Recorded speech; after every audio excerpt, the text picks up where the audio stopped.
Olá, queridos! Essa aqui é uma aula sobre um fato bastante importante com relação à pressão no interior de líquidos, que é chamado de princípio de Pascal, e com ele a gente constrói sistemas chamados de prensa hidráulica. Vamos discutir isso aqui agora na aula.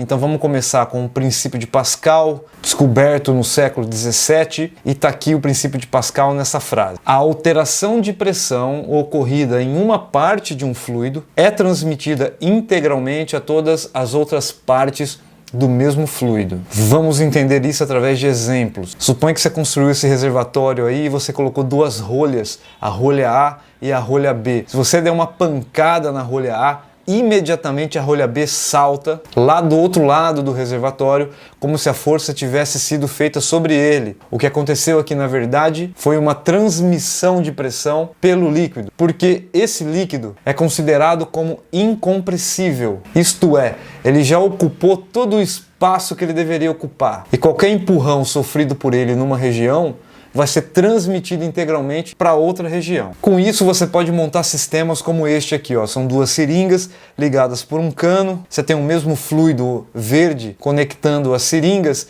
e toda vez que você empurra um êmbolo, imediatamente o outro êmbolo é acionado. Está acontecendo uma transmissão de força aqui. Estritamente falando, a alteração de pressão em um dos êmbolos é transmitida para todo o sistema. Todos os canos ligados aqui sentem essa alteração de pressão. E como o êmbolo é móvel, ele sobe ou ele desce. Fechou? Outro exemplo aqui, você pega a pasta de dente e quando você empurra a parte de baixo do tubo da pasta de dente, a pasta sai pela tampa do outro lado do tubo. Foi uma transmissão de pressão. Esse fenômeno é usado na manobra de Heimlich para você desobstruir a via aérea de uma pessoa que foi interrompida por algum alimento, alguma coisa que a pessoa engoliu. E a manobra é a seguinte: você pressiona de uma forma bem rápida, bem veloz, a região abaixo das costelas da pessoa, causando uma alteração na pressão do ar nos pulmões. Esse ar é ejetado para fora com muita velocidade, desobstruindo a via aérea. E para finalizar, você já deve ter percebido algumas vezes em que você abre a porta do quarto e imediatamente a janela se mexe. Ocorreu ali uma transmissão de pressão quase que instantânea pelo ar ao nosso redor. Perfeito? É possível colocar matemática neste princípio e com isso a gente tira informações mais detalhadas, mais precisas. E aqui é bem simples. Então imagina que eu tenho esse sistema de vasos comunicantes e do lado esquerdo eu tenho uma tampa de área A1, você pode pensar numa tampa circular, tudo bem? E do lado direito eu tenho uma tampa de área A2, diferente da área A1. Quando eu empurro a tampa 1, imediatamente a tampa 2 sobe. A força que eu aplico na tampa 1 será diferente da força que a tampa 2 exerce, porque as áreas são diferentes. Mas a alteração na pressão é a mesma. Então a gente começa escrevendo isso, né? O que tem de igual dos dois lados do ramo? A pressão. Então a pressão no ramo 1 tem que ser igual à pressão no ramo 2. E se eu substituir aqui a fórmula da pressão, força dividido por área, eu vou ter força no ramo 1 dividido pela área 1 igual a força no ramo 2 dividido pela área 2. E essa é a relação que me interessa. Você está relacionando força com área. E nesse caso, onde a área 2 é maior, você criou um multiplicador de força. Vou te dar um exemplo numérico aqui bem rápido. Vamos supor que eu apliquei uma força de 10 newtons numa área de 2 metros quadrados. Essa aqui é a região 1. Qual será a força 2 se a área aumentou 10 vezes? Então uma área de 20 metros quadrados. Se eu multiplicar cruzado, eu vou ter 2 vezes o F2 igual a 10 vezes 20, que vai dar 200. E se eu passar o 2 dividindo, fica 200 sobre 2, a força 2 será de 100 newtons. Pô, eu comecei com uma força de 10 newtons, terminei com uma força de 100 newtons, 10 vezes maior, porque eu aumentei a área em 10 vezes. Bacana? Isso aqui tem aplicações excelentes no nosso cotidiano. Vou discutir já já. Mas a gente pode fazer outras relações aqui também. Eu vou desenhar agora esse sistema de novo, só que agora eu estou interessado no volume de água que foi deslocado. Por quê? Se eu empurro o êmbolo 1, um volume de água que estava ocupando o ramo 1 se desloca para o ramo 2. E a rolha ou a área lá do ramo 2 é elevada. Fechou? Só que se os ramos têm diâmetros diferentes, a distância percorrida pelas rolhas ou pelos êmbolos serão diferentes. Mas uma coisa é igual nesse sistema do lado esquerdo e do lado direito. É o volume transmitido. Porque o volume de água que saiu de um lado necessariamente tem que chegar todo ele do outro lado, porque você não tem furos aqui.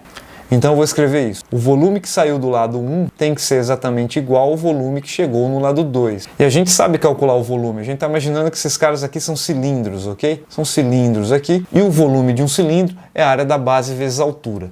Então eu vou usar área 1 vezes a altura 1, e aqui no caso a altura do cilindro é justamente a distância que o êmbolo percorreu.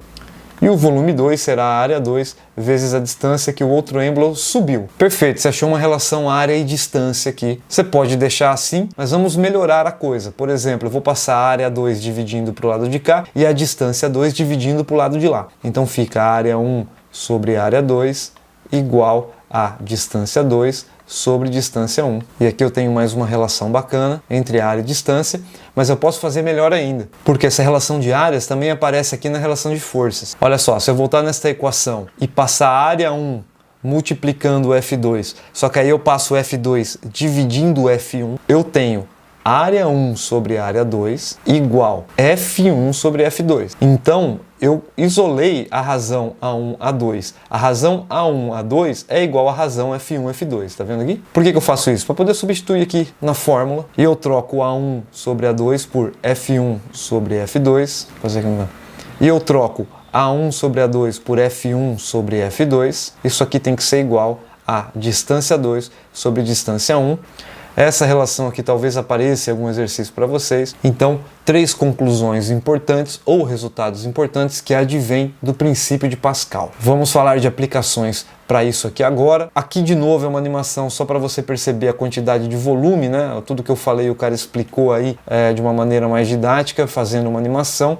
Então a quantidade de volume é a mesma, a quantidade de volume que desaparece de um lado tem que ser igual a que apareceu do outro, ok? Aqui é um sistema de transmissão de força utilizado em freios de automóveis.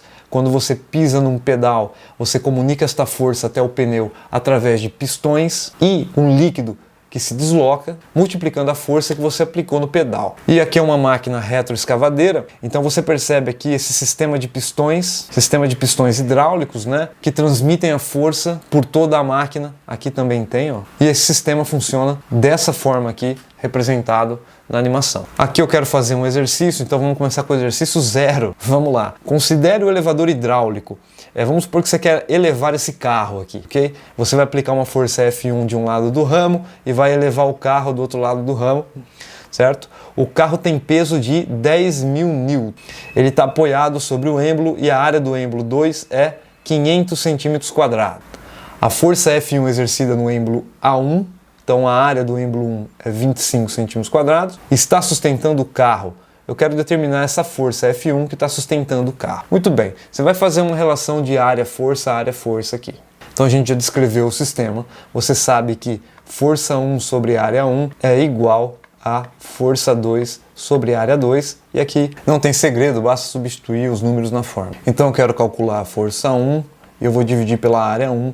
A área 1 é de 25 centímetros quadrados. 25 centímetros quadrados. Eu não vou fazer a transformação agora, eu vou te explicar o porquê. Porque a tua ideia é transformar para metro quadrado. Mas espera um pouco. A força 2. O que é a força 2 do êmbolo? Bom, a força 2 do êmbolo é igual à força do peso do carro. Porque se eu quero sustentar o carro, a força que o êmbolo tem que aplicar tem que ser igual ao peso do carro. Então a força 2 é igual ao peso do carro, tudo bem? Para sustentar o automóvel. Então 10.000 newtons aqui, dividido pela área 2, que é de 500 centímetros quadrados. O bacana de igualdade de frações é que você pode cortar denominador com denominador ou numerador com numerador, ok?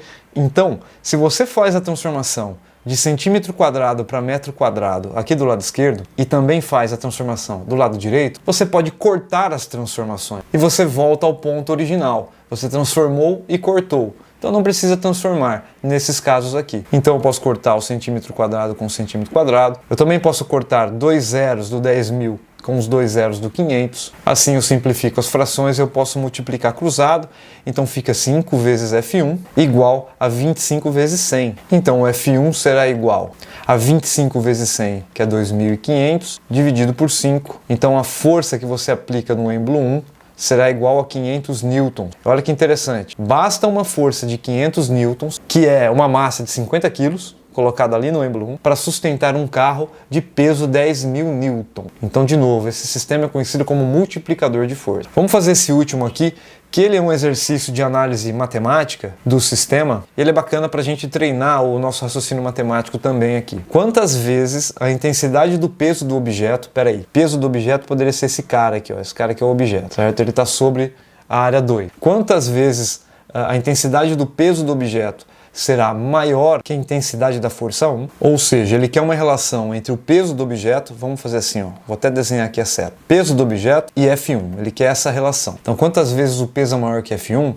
se o raio da área 2 for 3 vezes maior que o raio da área 1. Lembrando que essas áreas aqui, como você pode ver, são círculos. E a área do círculo é π vezes o raio ao quadrado. Se você não se lembra do cálculo dessa área, dá uma olhada na aula de revisão de área e volume que está no começo dessa série aqui. Então, para tentar organizar o seu pensamento, eu vou começar pela fórmula clássica de prensa hidráulica, que é o seguinte: a força no ramo 1 dividido pela área 1 tem que ser igual à força no ramo 2 dividido pela área 2. Vamos tentar substituir tudo que a gente consegue. A força F1, deixa ela assim, porque enfim, é a força F1. Agora, a área 1 pode ser calculada como π vezes o raio da área 1 ao quadrado, perfeito? Eu vou deixar o raio explícito aqui porque a gente vai ter uma relação de raios, porque ele comentou aqui, ó, raio da área, né? A força 2 é o peso do sujeito e a área 2 é π vezes o raio 2 ao quadrado. É possível fazer uma simplificação aqui, que é cortar π dos dois lados. O π divide a fração aqui, divide a fração aqui.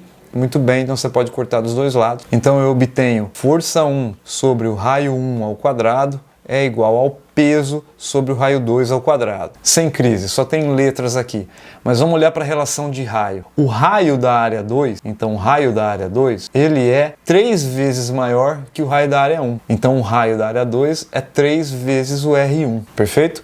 E se eu elevar ao quadrado, o que é R2 ao quadrado? R2 ao quadrado é tudo isso 3 vezes R1 ao quadrado. Então, o raio 2 ao quadrado é igual. Quando você tem o produto de dois números elevado ao quadrado, você eleva os dois ao quadrado. Então fica 3 ao quadrado, que é 9, e o raio 1 ao quadrado, que é raio 1 ao quadrado. Tá aí. Então você acabou de descobrir aqui a relação quadrática dos raios. E eu posso substituir na fórmula. Então eu tenho F1 sobre R1 quadrado igual ao peso sobre R2 quadrado, que é igual a 9 vezes o R1 quadrado. E aqui eu posso fazer mais uma simplificação. R1 quadrado de um lado com R1 quadrado do outro. Bom, eu praticamente terminei o exercício, porque aqui eu tenho F1 sobre 1 e P sobre 9. Passo 9 multiplicando o F1 e isolo o peso. O peso é 9 vezes F1. E aqui eu terminei o exercício, porque é isso que ele me pediu. Ele quer quantas vezes o peso é maior que a força F1? Resposta: o peso é 9 vezes maior que F1. Entende? Esse exercício, então, é matemático, né? É um exercício para você treinar a matemática, e ele é um exercício importante, porque se você for fazer uma prova de vestibular em que você tem que raciocinar rápido, você não tem tempo de fazer contas. Aquele abraço, até a próxima aula.